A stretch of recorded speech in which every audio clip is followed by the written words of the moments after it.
Is there much difference between this agenda and the PDF I just pulled up? I hope not, because I only have one. Me too. I don't know of any changes that were made today. I don't Rich, think do you know of any? No is a good answer. No, I do not know of any changes. Sorry. Sorry. Is Mike Chardon on yet? He's on. Yeah. Is he? Okay, I didn't see him. Okay, then let's get started. I call the October 5th, 2020 Newtown Township Municipal Authority meeting to order. Mr. Neese, would you please read the instructions? Yeah, 1 second, please. Whoops,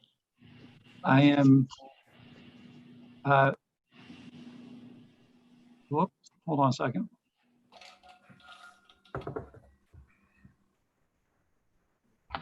Okay. Maria and Leonard should be here in just a second. For the instructions this evening, we are taking public comment in one of 4 ways. You can make public comment by dropping off the public comment in the blue box at the entrance of the building. Mr. Chairman, I have checked, and as of about 5 or 10 minutes ago, there was nothing in that box for public comment. You may raise your hand while we're in the Zoom meeting and you can be recognized.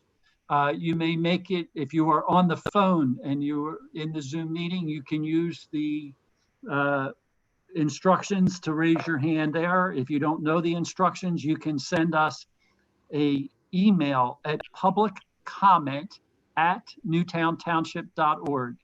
Again, publiccomment@newtowntownship.org, and let us know that you want to make a statement via the phone. You need to share with us your phone number that you use to call in, as well as your name and address. If you wish to just send an email, you can send that email to publiccomment@newtowntownship.org. Again, public comment, all one word, newtowntownship, all one word.org. And you can send that to that, and we will have it read into the record if you want to make a statement that way. So those are the instructions, Mr. Chairman, and I will turn it back over to you. Thank you.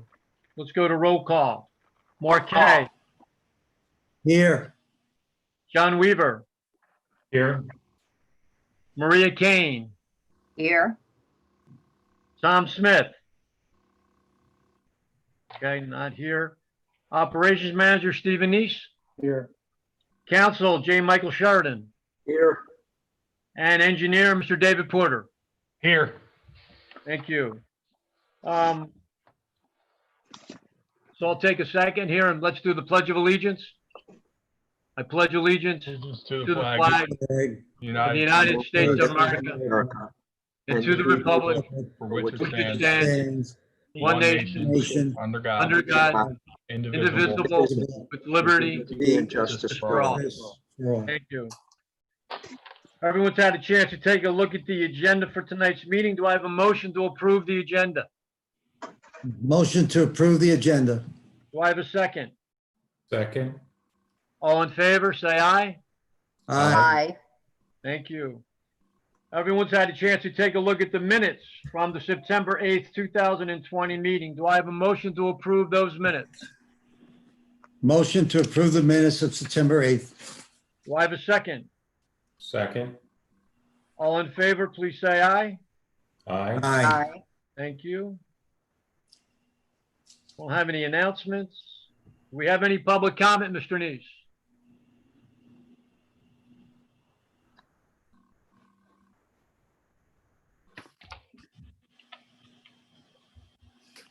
There's none in the box. Let me real quick check. There's none in the public comment email as well. Yeah, I just checked that. Oh, hold on a second. Mr. Tom Smith is being brought over. Okay. Mr. Chairman, you may want to make note for the record that he's joined. Let's note for the record that Mr. Smith has joined the meeting. Yeah, I was on for most of it, guys. I just couldn't get logged in or you guys couldn't hear me when I had to log out and jump back in. Okay, thanks, Tom. Yep. We're up to public comment. Do we have any other public comment, Mr. Neese? I see no hands raised. Okay. Fund transfer, we have no funds transfer. Treasurer's report, everyone's had an opportunity to take a look at the treasurer's report as submitted. Do I have a motion to approve the treasurer's report? Motion to approve the treasurer's report as submitted. Do I have a second? Second. All in favor, please say aye. Aye. Aye. All right. Thank you. Payments, I'll read them out one by one. 11.1. Consider ratifying the reoccurring bills paid on check register dated September 17, 2020, totaling $9,199.42. Do I have a motion to approve? Motion to approve. Do I have a second? Second. Any questions or comments on the motion? All those in favor say aye. Aye. Aye. Aye. Thank you. 11.2, consider approving the bills on check register A dated October 5th, 2020, totaling $18,273.05. Do I have a motion to approve? Motion to approve. Do I have a second? Second. Any questions or comments? All in favor, please say aye. Aye. Aye. Aye. 11.3, consider approving the bills on check register B dated October 5th, 2020, totaling $1,000. Do I have a motion to approve? Motion to to approve. Do I have a second? Second. All those, any questions or comments? All those in favor, please say aye. Aye. Aye. Aye. Aye. Thank you. 11.4, consider approving the refund of $48.50 to Christopher Rall at 214 Hansell Road for utility overpayment. Do I have a motion to approve? Motion to approve. Do I have a second? Second. Any questions or comments? Just, not- yeah, Joe, what's this? I mean, I'm just always curious about, why we're not accurately billing people. That's all. Rich, can you respond to that? Yeah, they were actually accurately billed. It was one of those where the homeowner moved and it got paid by the mortgage company as well as the resident. So it is just an overpayment. Gotcha. Okay. Perfect. Thank you, Rich. Great. Any other questions? If not, all in favor, please say aye. Aye. Aye. Aye. Thank you. 11.5, consider approving the escrow refund totaling $1,000 to Susan Williams at 303 Echo Valley Lane. This escrow payment was made to fund the sewer connection escrow. However, Dr. Williams is actually part of the new public sewer extension project. This was tabled at the September 8th, 2020 meeting. Do I have a motion to approve? Motion to approve. Do I have a second? Second. Can we just? Yeah, I just want to get a second. Then we're going to have questions and comments. You had your second. I have my second. So Mr. Weaver, go ahead. Questions or comments? What is this? Just translate that for me. Sure, would you like me to translate, John? Yeah. Dr. Williams is actually part of the Echo Valley, but she paid her tap-in fee and her escrow fee prior to the letters going out.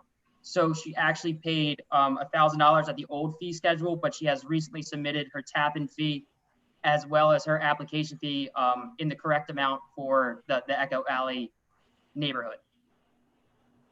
And how much is that? That's going to be the $69.50 tap-in fee plus the $500 for the application fee. Okay, thank you. Any other questions? If not, do I have a motion to approve? Say Motion aye. to- Well, All aye. those in favor say aye. All those in favor? Aye. Aye. Thank you. Aye. Thank you. Sorry about that.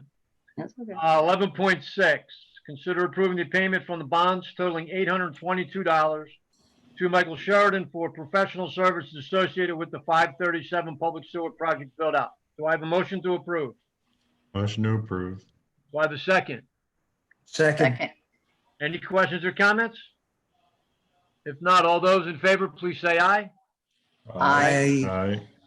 Thank you. 11.7, consider approving the payment from the bonds totaling $9,721.24 to Herbert McCombie Engineering for Part 2 permit work, Act 537 Public Sewer Project relative to the Camelot Service Area construction. Do I have a motion to approve? Motion to approve. Do I have a second? Second. Any questions or comments? All those in favor of the motion, please say aye. Aye. Aye. Aye. Thank you. 11.8, consider approving the payment from the bonds totaling $419.37 to Herbert McCombie Engineering for Part 2 permit work, Act 537, Public Sewer Project, relative to the Springton Point Service Area construction. Do I have a motion to approve? Motion to approve. Do I have a second? Second. Any questions or comments on the payment? If not, all those in favor, please say aye. Aye. Aye. Aye. Thank you. 11.9, considering approving payment from the bonds totaling $14,906.24 to Herbert McCombie Engineering for Part 2 permit work, Act 537, Public Sewer Project relative to the Ashford Service Area construction. Do I have a motion to approve that distribute? That's Motion, motion to approve. Go ahead. motion to approve. Do I have a second? Second. Are there any questions or comments? If not, all those in favor, please say aye. Aye. Aye. Aye. Thank you. 11.10, consider approving the bond payment, approving from the bond payment totaling $79,484.42 to PICO for the reimbursement construction costs associated with the 537 public sewer project build out. Do I have a motion to approve? Motion to approve. Do I have a second? Second. Any questions or comments? I do have one. Dave, is this for work at Crump Creek, or where is this work that we're reimbursing them for? This is for the service application for the Camelot pump station. So they have to relocate the existing transformer, run some line, and demo the previous transformer. Okay, all right.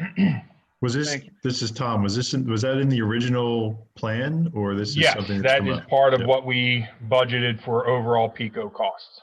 Great. There is a service application in for gas main extension, which I have not gotten back from PICO yet. So I do not know what that cost was, and I don't believe that cost was considered in the original budget. So we'll have to see how that shakes out. But this cost was included in the original budget for PICO. Any other questions? Is that additional amount to be billed by PICO, something that we have budgeted for? You're referring to the one for the gas extension? Yeah, for the gas extension. No, I don't believe we budgeted for that, Maria. I have to go back and look, but I'm fairly certain we did not.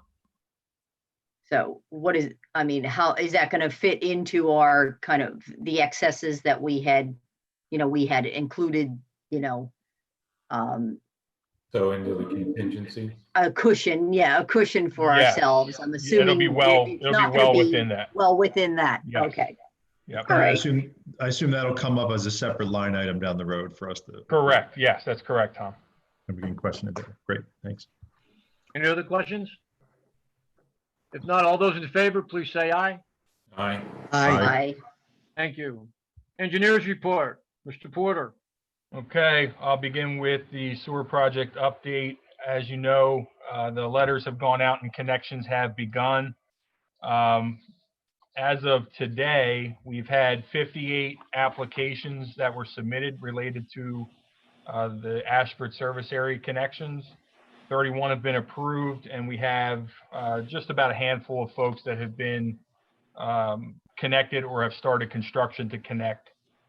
So with 58 applications in, I mean, you could do the math. We're somewhere around $400,000 in tapping fees collected so far. We've issued the final punch list to the contractor. They have been out doing restoration work and addressing other items that we have included on the punch list in relation to the pump stations. Most are very minor. The one issue that is of particular concern is restoration of an easement area along the Lewis Run corridor. That's something that had been restored previously by the contractor several times, and it's been washed out periodically due to heavy rainfall and flooding events along there. So we're working with the contractor to kind of come to a resolution on that, going through what's in our contract as far as what's the appropriate restoration, and trying to come to a resolution on that. So I'm fairly certain we'll be able to get it resolved. It's just a matter of we're running out of time in the planting season to do so. So other than that Lewis Run corridor, they've addressed all the other restoration areas in the punch list. We're in the process of checking those items off. We're about halfway through that punch list right now. And there are a couple of other items related to coordination with the township's paving program and the authority sewer project, one being pavement near one of our easements adjacent to a residential driveway where they're having some drainage issues, and next to our Goshen Road pump station driveway where there's some drainage issues as well. And basically the result of the paving program was such that the pavers came in, they paved right up flush to the depressed curb at the driveway, which allows the drainage to go right down the driveway. They're supposed to leave like an 1.5-inch lip on that curb to promote drainage across the driveway, not down the driveway. So I have a conference call scheduled with township engineer and the director of public works tomorrow to kind of go over some of those issues. But other than that, they've been, moving pretty quickly through the punch list items. Right now, the authority should be aware that KBX Golden is now monitoring and maintaining the Goshen and the Newtown Hunt pump stations. And they're doing that under the revised service application that the authority approved. And it sounds like based on that, there was about a $760 per month increase per pump station as far as their service fee is concerned. So that can be expected in the upcoming invoices from KBX. Old Masters pump station, that pump station mechanically is complete. We need to facilitate access so we can get electrical run to that station. I understand that we're in the works for getting that piece of property that we need to extend the access driveway. Our office, along with Jamie McCombie, one of our inspectors, met with the owner of the golf course, the tenants of the golf course, and their legal counsel last week to go over with our contractor some of the restoration items through the golf course. So if you recall, we have a temporary easement agreement to get access to that golf course. Our contractor had been using that to build the pump station, but now that the pump station's built, they no longer have the rights to use that access other than to do the restoration on that property. They can't stage equipment. They can't do anything else down there. So when they came through with the sewer mains, the contractor put in a PA1 call as they're required by law to do, notified the property owner that they were starting construction, as well as our office notified the property owner, and the tenants informed the contractor that they had irrigation lines and some electrical lines down there, but didn't know where they were. So they weren't marked. The contractor went through and hit a lot of those lines, and now they're fighting about the requirement to restore those irrigation lines, citing obviously the PA1 call law. Our contract does require them to restore what they damage or remove. So the result of that meeting basically was for the tenants to get us an itemized list of the repairs that are needed. We're going to look at them, evaluate the cost, go back to the contractor, see what they feel that they're responsible or are willing to replace, communicate that back to the tenant and the property owner and their legal counsel. Obviously, Mike will let you know when we get that correspondence and provide you the ability to look that over before it goes back out. But that's sort of where things are with regard to their tenant.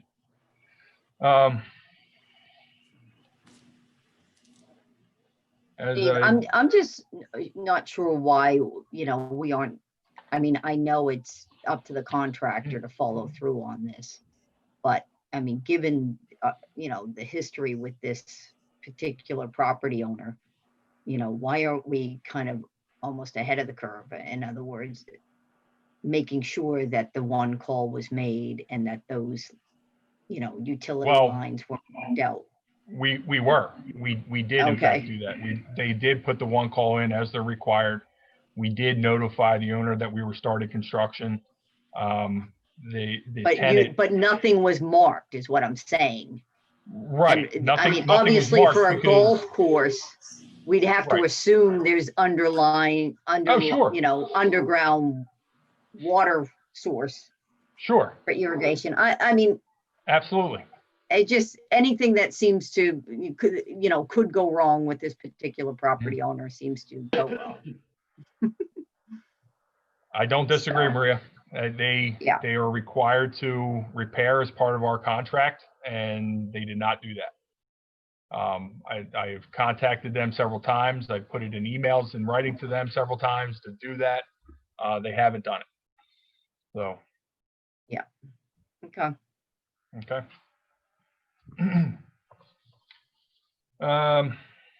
We already covered the Pico service app. Let's see.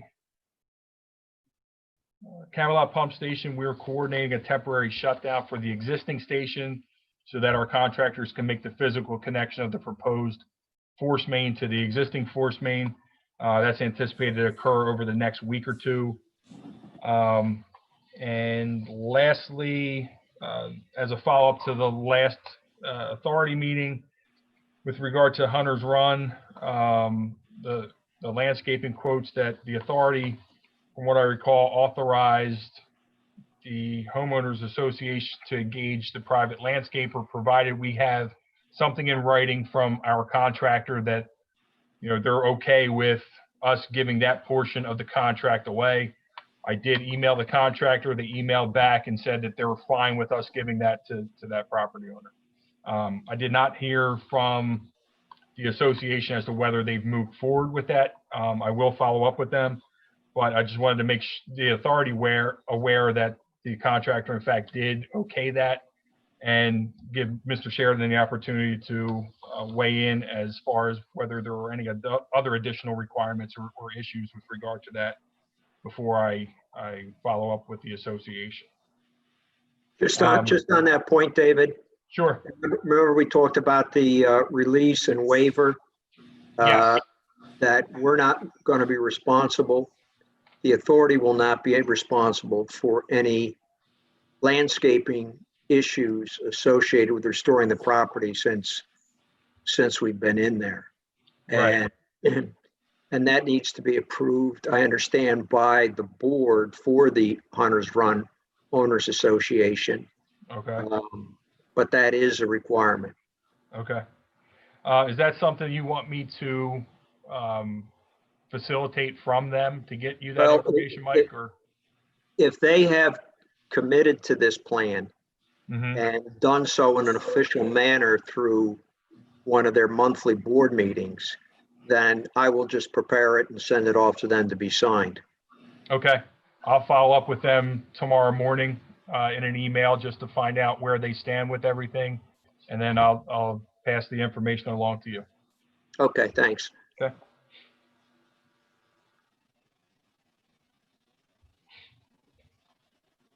That concludes the report on the sewer project.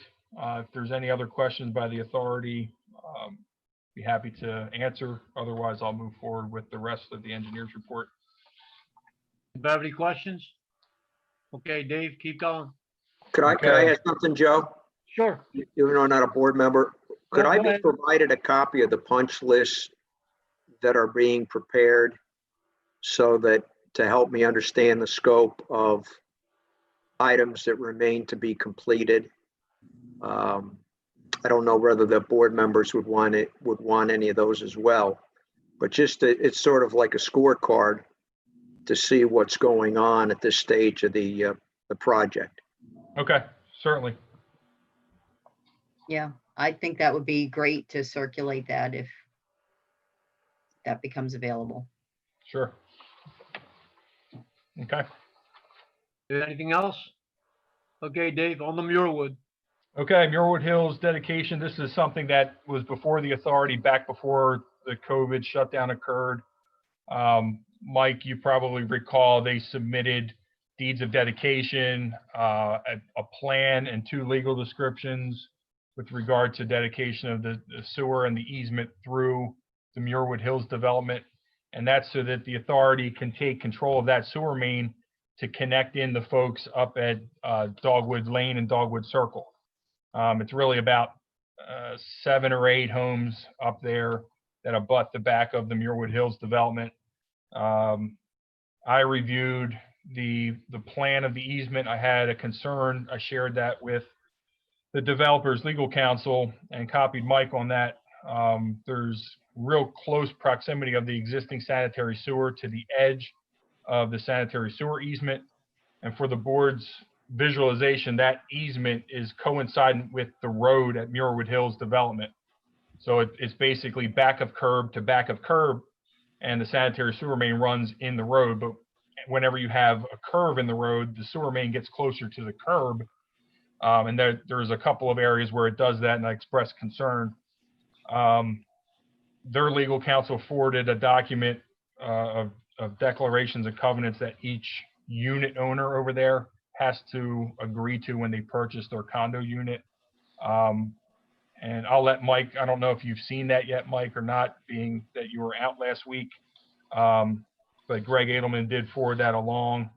It seemed to make sense to me that it would cover if there was an event in the future where we had to get in and excavate on that portion of private property to correct an issue with the sewer main. It seems that there's that provision in those homeowners or condo association documents. So, but I'll let you review that and have the opportunity to inform the authority on that. Yeah, Dave, I saw Greg Edelman's email about the blanket easement for utilities, but I didn't see that actual section of the declaration included. So if you have a copy of that, that's what I'd like to take a look at. Okay. There's also on the portion of the easement that comes down from the Dogwood properties, it appears as though it's on private properties, understanding the blanket easement is there, but it almost seems to abut, and you read the plans better than I do, right up against the structure. Is that how you see it? Those are the two, like in the T, I don't know if it's T 105 or 106. Yes. Those particular properties on the plan. Yes, I have the plan pulled up here. Let me take a quick look at it, Mike. I recall what you're talking about down near Muirwood Drive after it comes out of the easement. Correct. Coming down the hill. Yeah, it's very close to those dwellings, if not right on the way it looks based on the plan. It looks like that easement is more or less right at the corner of those dwellings on either side of the easement. Well, I just want to be sure it doesn't go into the. Okay, sure. I'll make that comment back to Greg to get clarification on that.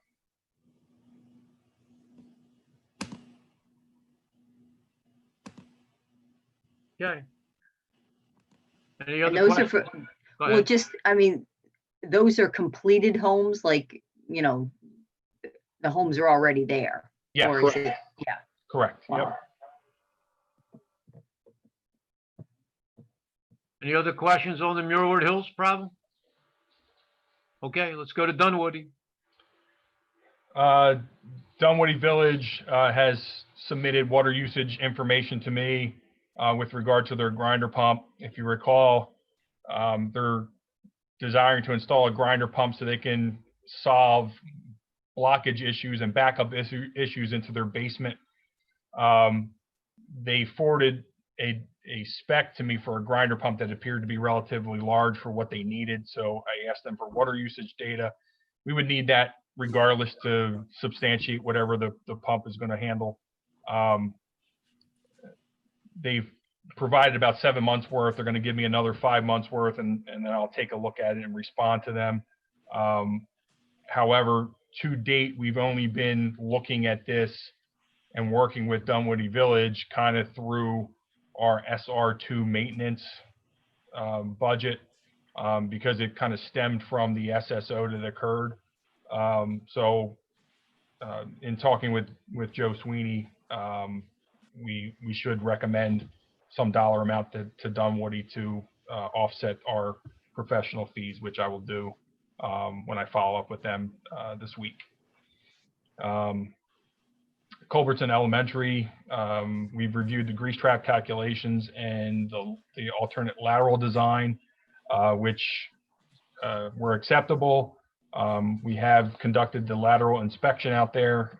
We just need to confirm that the payment of their escrow for professional fees is going to cover all of the fees that were charged for review and approval and inspection out there. And then we'll inform building codes that they can issue a certificate of occupancy for the school. Melmark School pump station review. We began review of those calculations and plans. We anticipate being completed with that review by the end of this week. Ellis Preserve Phase 2. If you recall, last month they submitted a revised planning module mailer. They're going with residential as opposed to commercial for the Phase 2. We have just about completed the review of their sanitary sewer plans. We should be issuing that letter in the next couple of days. Earls Lake Dam breach.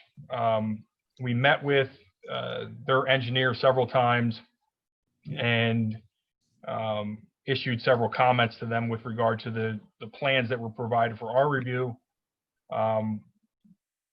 Raised several concerns with what they intended to do as far as providing a concrete slab over our existing sewer main to protect it once they breached the dam.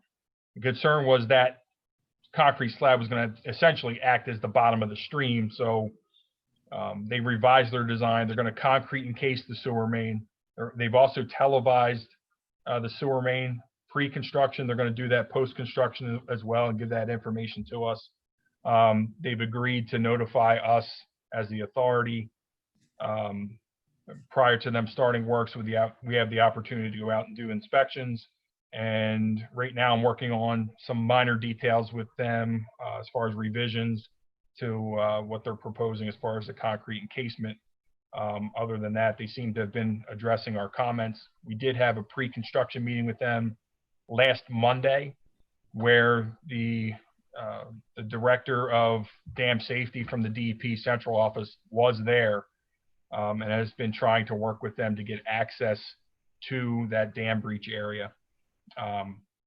As it turns out, they went to court last Friday. The engineer sent me an email and said they've been ruled in their favor for the access, and they are intending on beginning construction this week. Mike, I know that you've had some correspondence with them with regard to them being Green Country Estates as far as their requirement to have the authority look over the work. And approve it, and that was agreed to. And approve it, correct, which they're waiting on me to get back with them on comments on their final concrete encasement design, and then they'll be able to move forward with their construction across our sewer main. Dave, do you have any idea what the number looks like, the total budget for this project is? Any idea? I don't. I do know that when we attended the pre-construction meeting, they they seem to think that they would be able to complete the work within a month. So, and that came up during their conversation with regard to their payment applications. So they felt that they're really only going to have one application for payment, and it may only be a one and final payment application. Okay. All right, that's fine. I just was wondering. Okay. All right. Lastly, SR3 maintenance. This is a follow-up to the 314 Summit Avenue stream erosion issue. I did go back out and visited the site again to look at basically the stream channel itself. Was able to get down into the stream, below the stream bank, and take a look a little closer to see. I had no evidence that the stream erosion was encroaching into the sanitary sewer trench. Didn't see any aggregate exposed, didn't see any pipes exposed. The water, the creek itself at the bottom of the bank is about 5 or 6 feet away from the center line of the sanitary sewer main. Now, obviously the bank tapers a little bit, so the top of the bank is 2 or 3 feet from the manhole and the sanitary sewer main in some places. But right now, I don't think the authority needs to take any emergency action on that. The authority did authorize KBX to do some flow monitoring out there, which they've installed the flow meters last Friday. So they'll be doing that for a period of 3 months, and I'll be reporting to the authority monthly, in particular after rainfall events, so we can determine whether we have an I&I issue with that stream in that close proximity.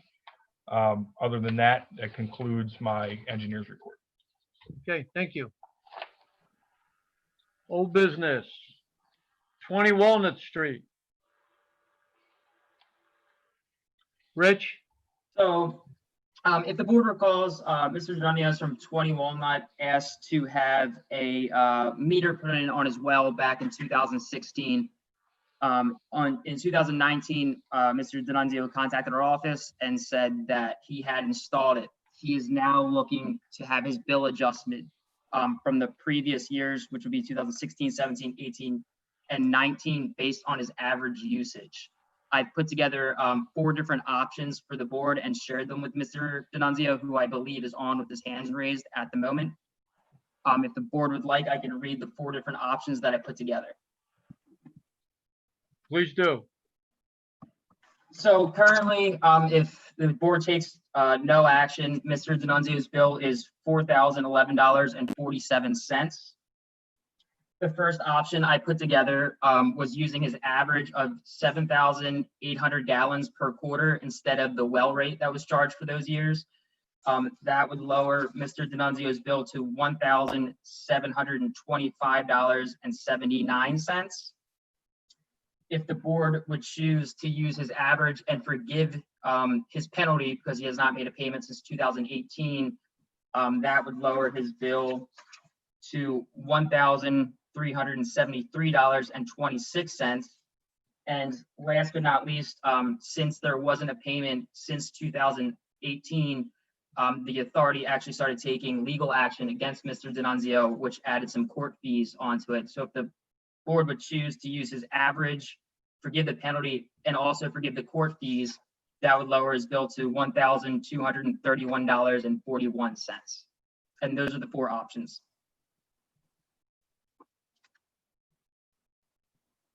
Okay.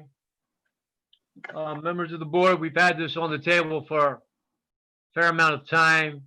We're in full numbers here, so let's open this up for discussion. Mr. Chairman, I might mention that Mr. D'Annunzio has his hand raised if you're interested. Sure, he can go ahead and speak at this point. Go ahead, let him in. I'd like to thank Rich for putting this together. I mean, I've been emailing him back and forth, and you know, I'm satisfied with what he has, you know, here. And you know, my contention on this thing, you know, is basically that you know, my neighbors and myself came to your board back in 2016, addressing the issue when you did change the well rate to, you know, basically, you know, the way I did research on this, and you know, it's about the amount of someone who has 4 a six member family, 4 children and a couple of children, and the 2 adults. And we came in right away because we wanted to see what we could do to, make this, because there was a lot of people on wells. And I found out at that time that we have about 106 or 109 people on wells in this township, which is minimal. And most of those people, I would assume, are older people that, there's only 2 left in the house, or 1, if that.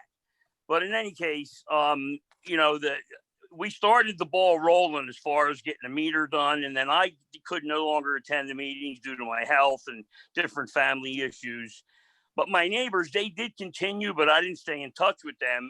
And it took a year for you and my neighbors, which was only 3 of them, that you agreed to allow to put the Neptune 10 meter in. You approved that meter.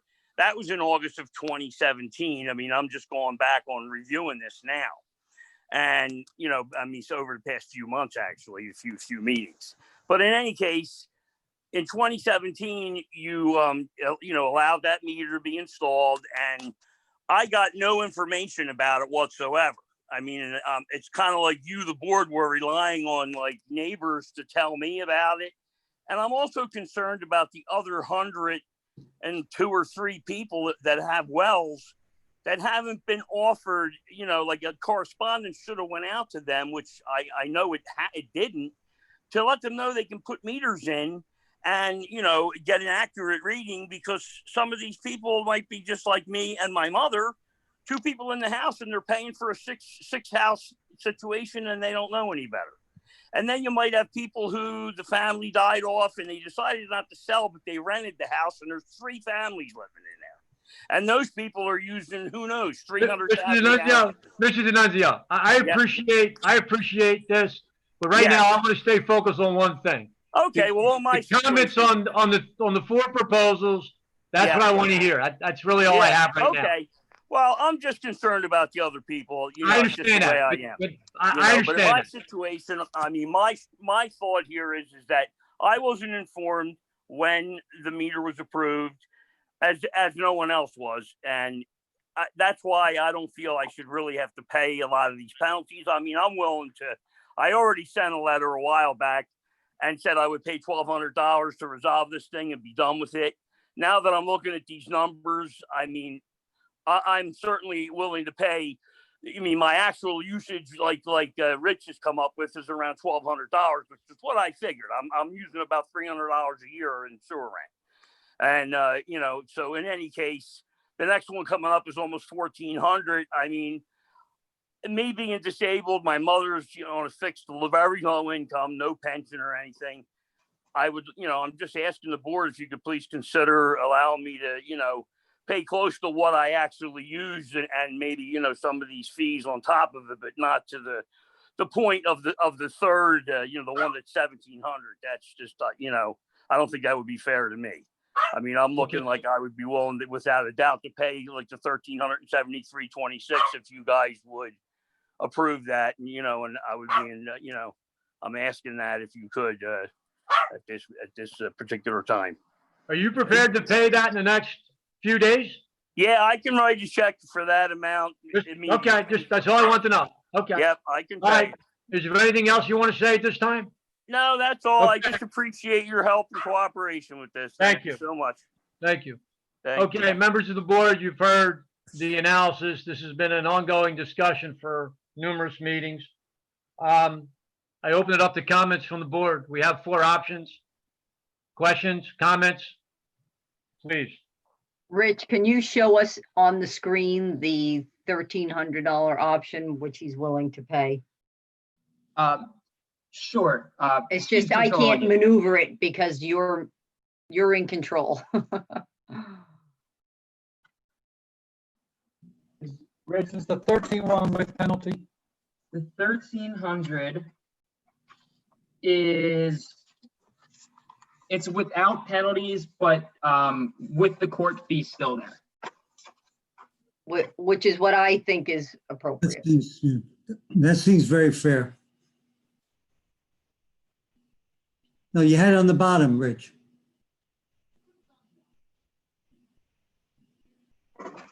Okay, thank you.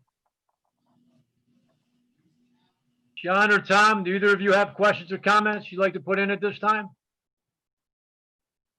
Yeah, so I'm just gonna have to, well, let me just start with this. So without adjusting it all, the amount was how much, Rich? That is going to be. Give me 1 second. I got a lot of papers in front of me. Sorry. It's $4,011.47 without addressing it at all. Okay. And the 1373 includes the court costs. They're just fees? Are they man hours and whatever that it took us to do all that? Yes, it's all factored in. Yes. So it's basically usage plus out-of-pocket expenses. Yeah, that's correct. Anything that the municipal authority put out for court fees as well as Mike Sheridan's time got billed back to the account. But it doesn't cover your time. No. I'm sorry. It doesn't cover administrative time. It covers legal fees. Yeah, I just want to be clear on that. Yeah, no, and that's what I was kind of wondering. Is it really everybody's time? I mean, because obviously you had to chase this down for us. Yeah. No, thanks for clarifying that, Steve. It's just the solicitor as well as filing fees. You know, I think the other thing that that this board needs to consider, just in thinking about how this might be looked at as you go forward, you know, you may do it here, but you really ought to set a clear direction that if somebody puts in a meter at some point, how far back are you willing to go? Because, I mean, you're going back here 4 years, as I understand it. And so I just want to, I just think you need to think through that as you move forward. I realize there's some things that happened in this situation, but just being clear, just so that you don't set yourself a situation where somebody says, well, you did it here. What are you doing for me? Steve, when did we become an official municipal authority? Question should be, when did we take over operations? We've been a municipal authority since the 1960s. Okay, but yeah, when did, right. Thank you, Joe, for clarifying.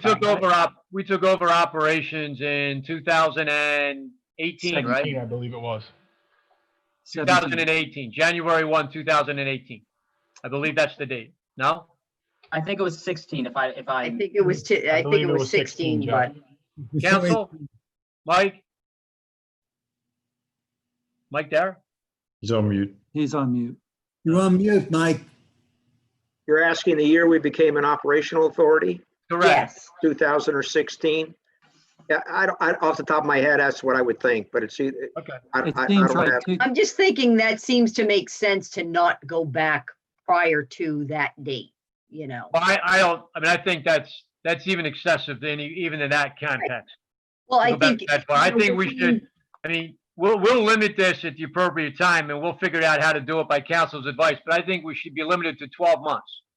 You go back 12 months, that's it, and we move on. Going with other situations, whether we do that by resolution or if we do that whatever way council thinks we should do that.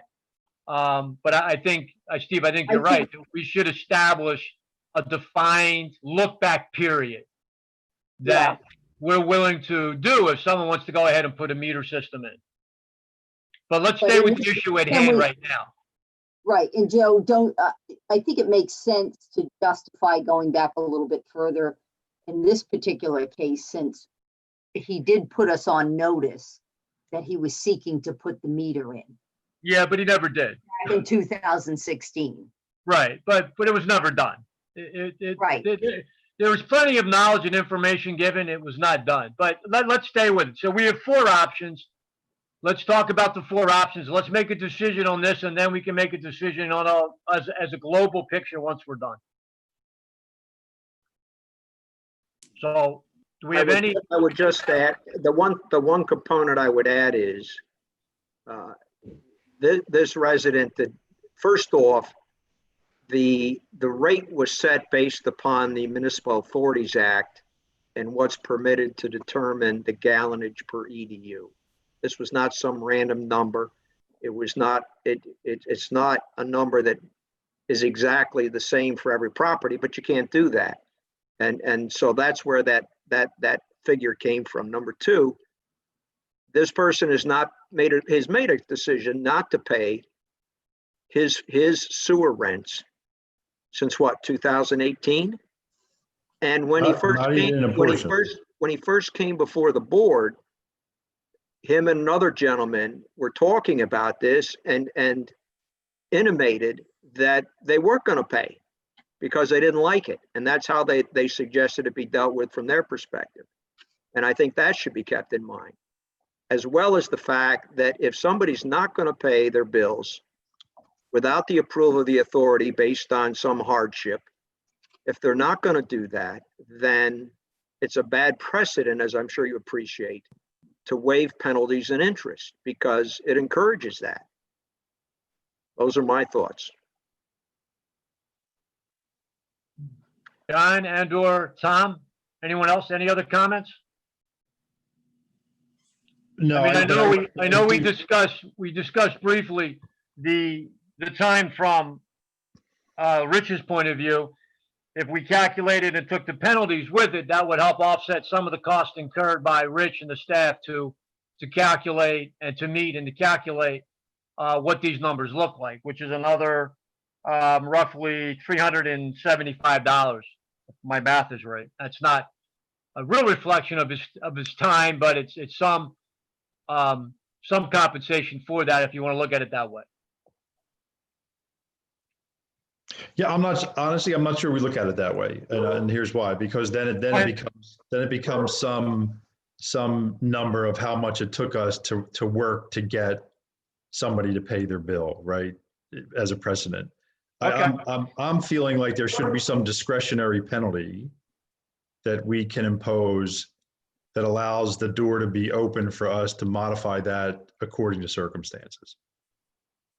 If you know what I mean. I'm not sure I do, Tom. Yeah, I was going to say, Tom, I got to go with that. I'm not really sure what you're saying there. Tom, as I think you know, we establish the interest rate, which by statute, you can only charge a certain amount as well as penalty. Yeah. And we establish them by resolution. So we can't exceed those. Well, yeah, and that's what I mean. I'm sorry, Mike. I'm not suggesting we exceed it. Sorry, I wasn't suggesting we create a bigger penalty. I'm just saying if we're going to waive the penalty or a portion of the penalty, right, we leave that as a discretionary function, not a full, like where we're going here is waive the entire penalty and interest, right? If that's the 13, I'm not where we're going, the 1373. Am I right? Correct. The 1373 would be no penalties, just the reimbursement of our cost of legal to get there. Right. And that's what I'm saying. There should be, I'm not saying it's discretionary penalty. I don't mean it that way. I mean a discretionary reduction, I guess, in the maximum penalty we're allowed to collect here. So you're saying somewhere between 1,700 and 1,300, roughly. Is that what you're saying? We come to a number somewhere. I'm just saying based on these four. Yeah, if you're doing the math, Joe, if you're doing the math, you're saying if the penalties get us to 17 something, then, I mean, it could be the full 17 something. I'm not coming to a conclusion on what the number should be. I'm just saying that, you know, if we're going to do anything off it, it's discretionary for us. Yeah. We don't have to follow those four. We can go somewhere in between if we so choose. Right. I understand. Okay. What would be the penalty and interest on everything but for the last year? Since we seem to be leaning towards a 1-year look back for anybody else that comes forward. I don't know. Maria, can you repeat what you're asking for? I may be able to calculate. I'd like to see in front of us what is the interest and penalty per year for what what's owed if we did charge him everything. What's the interest and penalty? So for something, how far back are we going? Because I can't see it because I can't scroll through this because you've got the screen. So scroll up to page 1 and then okay. So it's 16, 17, 18, 19, and the first half of 2020. Okay, okay. Because he hasn't made any payments, or the payments that he has, this is the calculation to date. Correct. So if you wanted to, what you're trying to say, Marie, is if we were to adopt a 12-month look back, we would not charge anyone penalties or interest for a 12-month look back. With everything beyond that, past that, going back would be assessed. Is that what you're saying? That's what I'm saying. Okay, so Rich, I don't know if it's possible to calculate that, but if you were to look at reducing the total by just a 12-month look back of eliminating penalties and interest on that, but carrying it for 16, 17, and 18 and half of 19, and then we have half of 20 and half of 19 without penalty or interest, what that number would look like. If you give me 1 second. So you're saying go back to the second quarter of 2019 without penalty? Correct. So you gave them Yes. half of 2019, and the first half of 2020 would be the 12-month look back. Okay, so Anything past that going back would be assessed full penalties and interest. What's All right. that number look like? so eliminating Q2 and Q1 of 2020 and Q3 and Q4 of 2019, the number comes to $1,642.33. Okay. Got it. The concern I have with making adjustments in the interest and penalties is that if you're going to do that, you need to have some articulated basis for doing it. You have to point out a specific reason and basis, because otherwise, for sure, you're going to be hearing this and use this as an example from now until forever. It can't just, as a legal matter, it just can't be done at random or just picking a number because it sounds good. There has to be some rational basis for it. And that's. Mike, would you then recommend, I mean, I know we want to just deal with this issue right now, but, and that's why I was thinking that if this look back period is something to be considered and you think it's reasonable, do we not consider a policy related to any of the homeowners that come in on the well seeking, this type of an adjustment, and letting them know that the max in that policy there would be a maximum look back period of 1 year, and that's to be left within the authority's discretion based upon the particular facts and circumstances. In this case, gentleman's come forward. He's been, at least recently attempting to communicate with us, et cetera, et cetera. So, there would be extenuating circumstances that could be factored in order to, engage in that 1 year look back. Otherwise, it's everything that's due. Well, you can do that, Marie, as you're suggesting, but as you're saying, I think you have to get on the record a reason to do it. Absolutely, I agree. So what we're saying is we need to do a policy first, and then take the policy and apply it to this particular case. Is that what we're saying, Mike? Is that what we need to do? Right. Well, that would be the preferable way, other than saying we're going to do it this way in this case, and then afterwards say, well, we did it in that case, so let's establish the policy. Well, I mean, at this point, I think we have enough information on what the numbers look like. Why don't we establish a policy first? Yep. And then we can apply the policy, and this particular situation would fall within the policy. Does that make sense? I think it does. Okay. Makes a lot of sense. So do we do that tonight, or do we set something and circulate it to the board for the next meeting? How do we do this? I guess that's what I'm really saying, I was legally. thinking what we Let's just could do do, obviously Mike's, the authority on this, but I was thinking we could have a motion to adopt a policy basically similar to what we've been talking about, to address requests for reduction in fees, penalties, and interest related to those on well water, with no more than a 1-year look back. And Mike would then write we'd pass that motion tonight, then we could apply it basically to this particular case. Mike would then write the policy and we'd adopt the policy at the next meeting. Does that sit okay with you? That would make I sense. mean, I just sit here thinking of scenarios. Right. What if a resident on well water comes in and hasn't paid their bill for 4 years? And the Yep. amount that they're using equates to the amount that they're being billed. And they say, okay, here's the policy. You set the policy. It's a 1-year look back and no penalties and interest prior to that. Yeah, but no, Mike, what we're saying is a 1-year, that would be, all of it would be based on the facts and circumstances. And the homeowner would have to be able to demonstrate that even the 1-year look back would be, And you know, what would we're not willing to reduce the fees, penalties, and interest beyond 1 year. And even during that 1 year, there would have to be facts and circumstances looked at by the board and weighed by the board in order to determine that that would be reasonable.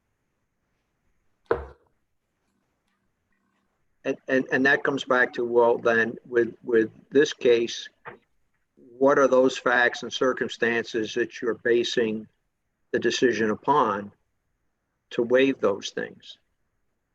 I don't think we've made the decision yet to waive it, but I appreciate what you're saying. And I think you're right that, you know, we have to be very careful not to set a precedent, because we will have the rest of these homeowners 100 and something if the Mr. D'Annunzio is accurate. Well, I think there's a question about there are separate circumstances. We have all the people that are currently past due that are using well, Okay. Yeah, it's a good point. that are on wells. That is a cohort, and I don't know how big that is, that are delinquent that are on wells. Do you know what that is, Rich? Off the top of my head, I do not. Is it 100, 1,000, 1 million? Yeah. I know There's that 130 residents on well water. Right, and how many of those are delinquent? Is it 10%, 50%, 75%? I do not know that number off the top of my head, Okay. but I can have that for you at the next meeting if you would But like. that is a cohort that we're dealing with current delinquents on well water. And then we have another cohort, which is future delinquents that, and I think I posit that it may be different circumstances. And the policy should be going forward for sure. And then we have to talk about looking backward based on what the cohort is. And what John has said made me think as well, maybe the two issues ought to be separated. One is the look back for their obligation to pay for the treatment, you know, in comparison to what the meter may actually show for that period of time the meter was on, what the usage was. And that's one aspect. That's the look back aspect. It's the how far back you're going to make them, you're going to give them the metered amount. The second issue could be more the factual discretionary one in terms of, well, then in addition to that, how are we going to treat the penalties and interest to be imposed upon this resident, not only for the current year, but in the look back times, where he's still paying for what the standard amount was.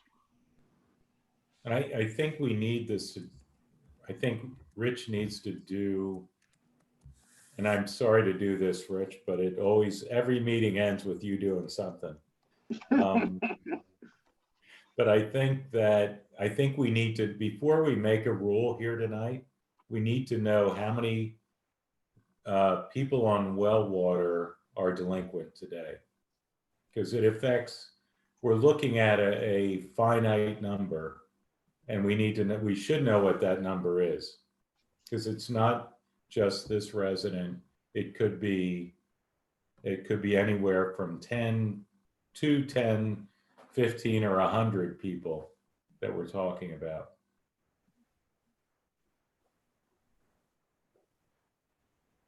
Okay. John, I agree. And I also think that would give us an opportunity to draft up some language and play with the language while we wait for those numbers from Rich.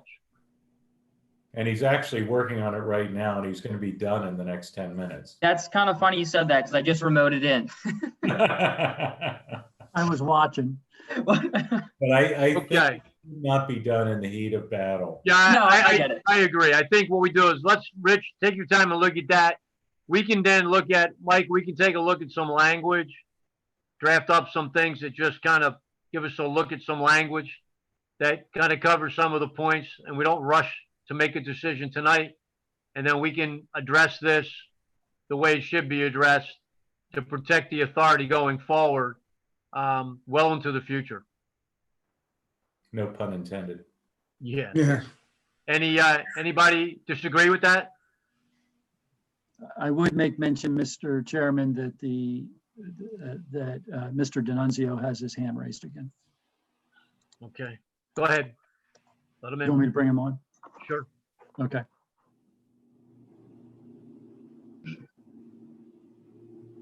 The other people and stuff when I was talking about it. But when this all occurred in 2016, legally speaking, like when you changed the well rate and went from the well people paying around $300 a year, and it increased up to like $750 a year. And then when that occurred in 2016, I'm at a loss as to why the authority at that point, didn't put together like kind of what we did in 2016, coming in and we're the ones who brought up the idea of a meter. I kind of think like the cart's being put, before the horse here, where it's kind of backwards. You guys are doing this stuff now.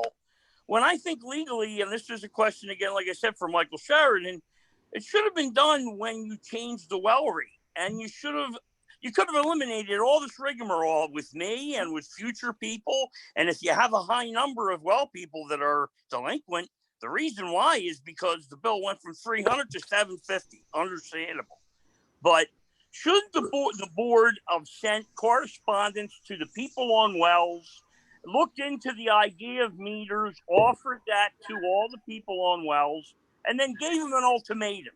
If you don't go on the well on a meter, this is what the well rate's going to be. But if you go on a meter, you let them know that what they have to do. Take a picture of the meter every quarter, and help out the people with the wells. I mean, the board, I think, should have done that in a legal sense.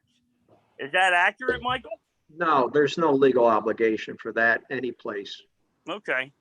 I just wondered, because I would think it would take away a lot of stress and aggravation for the people, for you, the board, if it was done that way.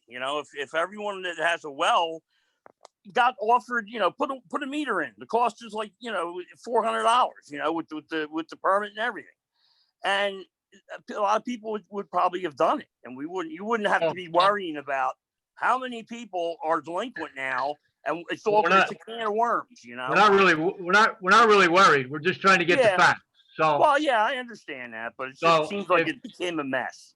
Well, yeah. So, but I appreciate everything you're trying to do here. Thank you. All right, thank you. Okay, so what we're going to do is Rich is going to determine if, in fact, we have any other delinquents that are on well water. We'll do the calculations. We'll also look at drafting some language to see if we can cover the key points. And then at the next meeting, hopefully we'll have both pieces of information. The board can then look at it again, and hopefully we can move forward one way or the other. Is everybody okay with that? Yes. Okay. Yep. Okay. And am I still on? Could Rich email me what he's coming up with along the way before the next meeting? Yes, absolutely. Thank you. I appreciate that. Well, no. No, that's not that information is not, that's to the board only. That's not public information. No, I just meant figures and stuff of what he's coming up with, They haven't, your four figures haven't changed. They're going to stay where they are. All right. At this point, any adjustments we're making is not relevant to you right now. I understand. Okay. Thank you. All right. Mr. Neese, are you with us? I am. Okay, has he been So, removed or whatever? excuse me? Is he gone from being able to speak? That's all I want to know.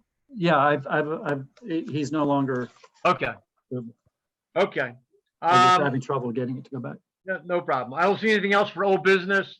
Operations managers report? I really don't have a whole lot today. The one thing that I wanted to bring to your attention is it's already October, and which means that January is like right around the corner again. And so normally about this time, and Rich is going to want to shoot me, but we I know start. where you're going with it. I'm with a budget. we start budgets, and Right. so I didn't know if you wanted to, like in the past, you've set 2 from this committee to help with the budget process. If you want to do that again, if not, staff will start and move forward. Okay. On the past, it's been Mr. K and Mr. Weaver. Would you 2 gentlemen like to volunteer again for this year? I volunteer.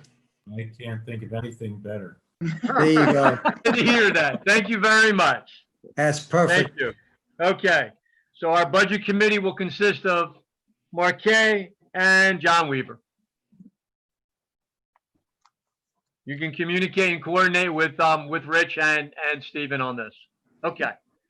That's good. New business, 15.1, transfer of property discussion. I'm not sure what that is. So this is actually something that I wanted to bring up, and I had a brief conversation with council about it. We're getting an increasing number of calls from people in the Echo Valley neighborhood that are trying to sell their properties. They have already been notified, and according to the ordinance, if I'm understanding it correctly, they are required to actually be physically connected before the sale of the property. Many of them are claiming it's a timing issue and their closing is too close, that they are not going to be able to physically connect before the transfer of the property. So I was just looking for some guidance from the board on how we can address these situations. I think now that it's on the record and everyone's aware that, you know, the clock is ticking, they do have to make their connections. If you come across a situation where the timing is such that they won't be able to they haven't made application to connect the current homeowner, and the sale is progressing and they're under a time frame, council, I think if you join me, we can make arrangements to have the money escrowed with the title company with a defined period of time for the new homeowner to connect. I think, Mike, what did we do? Mike, what did we do on that one situation already? There was a prior situation in Echo Valley where the buyer was under the agreement of sale was to make the connection, not the seller. And there was the timing issue also is to getting a plumber in to make the connection prior to the sale. And there's also, as you can imagine, it could get messy if the buyer paid for it, it was installed, and all of a sudden the deal fell through for some reason. So the decision, because of the time frame that was given, was you put up before the settlement or at settlement the tapping fee to the authority, and then you're still on the clock to connect that property to the system, whether it be the buyer or the seller. That's what happened. In that case. Correct. So, Rich, I mean, obviously, if we have to understand the circumstances that when they call you and say, hey, and I think the best thing to do is if there is a situation that comes to you, have them contact council. Okay. And let them talk to Mike, and then we can work through the issue. But as we move a little further along now, time-wise, a seller should be making the move to apply and make the connection. If you know the ordinance and you've been briefed on it in our letter, and you're now moving forward to sell your house, you should be making an effort to make the connection. This situation that Mike just talked about, I think it occurred either right before the letter went out or right when the letter went out. And we had a situation of a buyer and seller acknowledging they got receipt, but that there was just no way that the time would work. But we're now, I don't know, 30 days past the letter being out to all the homeowners. And so anyone that's thinking about selling their house or is moving forward should be dealing with this issue and not just leaving it as a, uh-oh, we forgot, what do we do? But if someone does contact you, refer them to council, and then Mike can look at it, and then we can deal with it on a case-by-case basis. But as we move forward over the next 60 or 90 days, that shouldn't be an issue anymore. Okay. Okay? Anybody else have any comments on that? It will be. I know it It will be, will but be. it shouldn't be. I was gonna say, there's a lot of houses going up for sale right now. And that they go with the fast. connection. Rich, True. just- Mike, I'm just wondering about the situation where the seller pays the tapping fee and then the closing takes place before the actual connection. I mean, Well, that was potentially going to be this case, Maria. okay, But because it was the buyer who was saying, I will pay for the connection.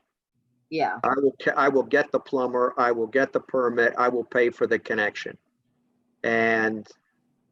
But you can appreciate as an attorney to have your client do that in advance of getting title to the property. That's not a wise decision. And it's just fraught with potential issues. So that's why that's what this agreement provided for. And that's why that approach was taken. As I said, we dealt with it on, in this case, it's truly a case-by-case basis. We had all the facts and we made a decision based on those facts on this particular situation. meaning we permitted the escrowed funds. Correct. Okay. Correct. Because we were comfortable with the way the document was structured between the buyer and the seller. And do we add, does Mike get involved in those situations, or is that just? In that case, they did. The representative of, I believe, the seller or the buyer, Mike, reached out to you. I forget whom. Both the buyer and seller were represented by attorneys. The attorney for the seller reached out to me. Reached out to you. So we had a So it would conversation with counsel. So Joe, it would be a similar situation then if seller were paying for it, they could escrow the funds out Absolutely. of the closing. Correct. Okay. Correct. And I can might make, we develop a policy so that Mike doesn't have to get involved in the future? Well, hopefully, again, John, hopefully this gets, I mean, if people would follow the way we've written the ordinance by the supervisors and we've communicated it, yes, there's going to be a rush in the next 30, 60, maybe even 90 days to sell. But during that period of time, they certainly have the ability to go ahead and go get a permit, go get a plumber and do the work. Right. This just was a timing issue. You know, I don't want to get into policies and procedures. It's just, I think time should correct this. We have a little bit of a rush, but that's what I'm saying. So if instead of having the staff get involved in this, just refer them to council. Council can look at it, can guide us to whether or not it's a seller or a buyer. And if it's an issue, we can deal with it. If I could I know what you say, Joe, and you're right in what you say, but I think Steve and Rich can say that even today, when people are selling their homes and it's time to get a certification that the sewer rents are paid up, they come in the Thursday before the Friday to do that. It's like, it just, whatever reason, people aren't thinking like we think. And so I don't think there's going to be I think this is going to be a repeat situation. Even a year from now, it'll be a repeated situation. And I don't think it would be that hard to put something together because there's only 2 or 3 scenarios as to what the options could be, and therefore how to make arrangements to set up either an escrow at closing or whatever. Okay. Why don't you draft and, you know, the various options, and then we can discuss it and approve that at the next meeting. And that way it would give the staff complete guidance as to how to handle it going forward. I mean, it should be, I think it's the kind of thing that should be an administrative thing. It shouldn't require. All right, but let's draft some guidelines for them so that they're not swimming out there on their own. Yeah, and every time, instead of staff handling it, it goes to Mike, we're paying legal fees. I was going to suggest if it was going to Mike, that there should be some kind of requirement that the buyer or seller cover the legal fees. That was my thought as well. If we can't deal with it administratively and it has to go to Mike, we should consider legal fees. But I think if we have an administrative policy that will significantly reduce the chances that it has to go to Mike. Okay. Well, why don't we direct, Mike, if you can draft up, in your opinion, what that should look like, the 3 or 4 scenarios. We can turn it into administrative policy. And then if it does go beyond that and it goes to you, let's set a dollar amount for escrow for legal fees. Yeah, As that would part have of to the be done policy. that would have to be done by resolution. Okay. But we can let's do see if we can avoid that. Yeah. Yep. Okay. Yep. All right. Anything else? Any other new business? Nope. If not, okay, a motion to adjourn. Second. Motion to adjourn. We have a second from Marquet. All in favor, please say aye. Aye. Aye. Thank you all. Thank you. Thank you all. Thank you. All right. See you in Thank you 2 all. weeks, probably. All right. Bye-bye, folks. Bye So now. long. So long.